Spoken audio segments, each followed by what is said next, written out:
Chicken கிரேவிக்கு good bye சொல்லுங்கள். இந்த பொட்டேட்டோ கிரேவியை ட்ரை பண்ணி பாருங்கள். இனிமேல் அதிகமாக இது தான் பண்ணுவீங்க, நான்வெஜ் சைடே போக மாட்டீங்க. வீடியோ பார்க்கறதுக்கு முன்னாடி நம்மளோட சேனலை மறக்காமல் சப்ஸ்கிரைப் பண்ணிடுங்க.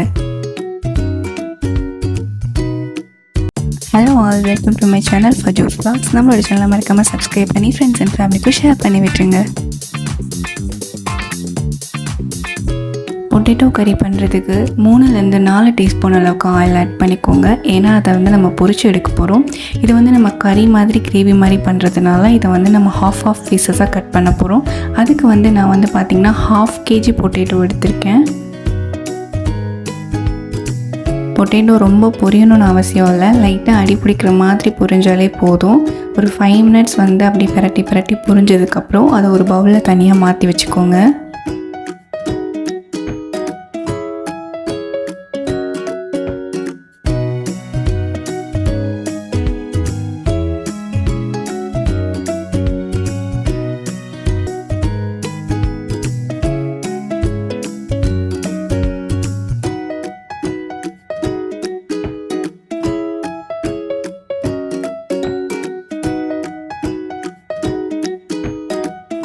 இப்போ அதே ஆயிலில் 1 டீஸ்பூன் அளவுக்கு ஜீரகம் ஆட் பண்ணிக்கோங்க. கொஞ்சமாக கருவேப்பிலை ஆட் பண்ணிக்கோங்க.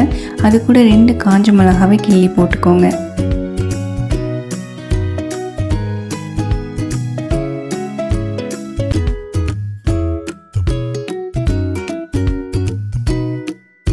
அடுத்ததாக 2 பெரிய சைஸ் வெங்காயத்தை கட் பண்ணி ஆட் பண்ணிக்கோங்க.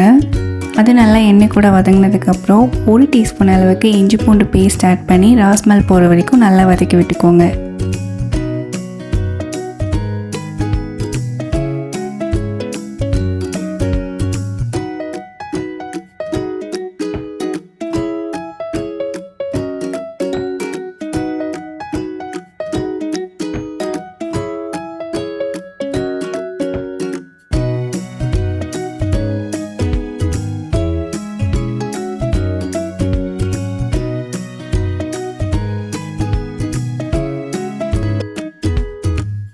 இஞ்சி பூண்டு ராஸ்மல் நல்லா போயிடுச்சு. இதில் ஒரு பெரிய சைஸ் தக்காளி ஆட் பண்ணிக்கலாம்.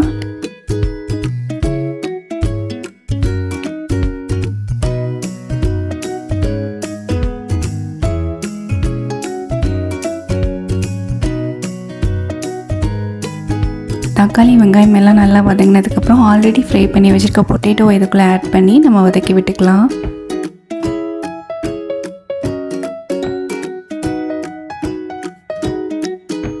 இப்போ இதுக்கு மசாலாஸ் ஆட் பண்ணிடலாம். தேவையான அளவுக்கு உப்பு போட்டுக்கோங்க.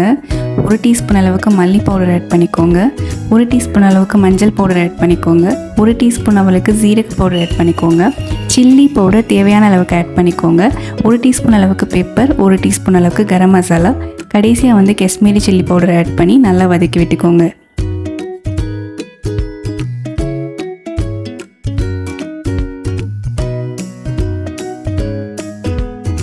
மசாலாஸ் எல்லாம் பொட்டேட்டோ கூட நல்லா ஃப்ரெட் ஆகி வர மாதிரி நல்லா வதக்கி விட்டுக்கோங்க. இப்போ அது கூட 1 டம்ளர் அளவுக்கு வாட்டர் ஆட் பண்ணிவிட்டு அடுப்பை சிம்லேயே வச்சுட்டு அப்படியே குக் பண்ணி எடுத்துக்கலாம். ஒரு 5 to 10 மினிட்ஸ் சிம்லேயே வச்சு குக் பண்ணி எடுத்தால் போதும்.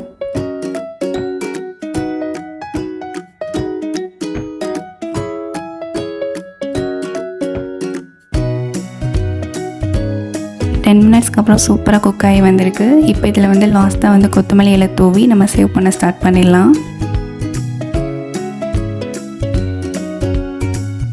சாதத்து கூட மட்டும் இல்லை, சப்பாத்தி, இட்லி, தோசைன்னு எல்லாத்துக்குமே இதை நம்ம சாப்பிட்லாம். ரொம்ப நல்லா இருக்கும்.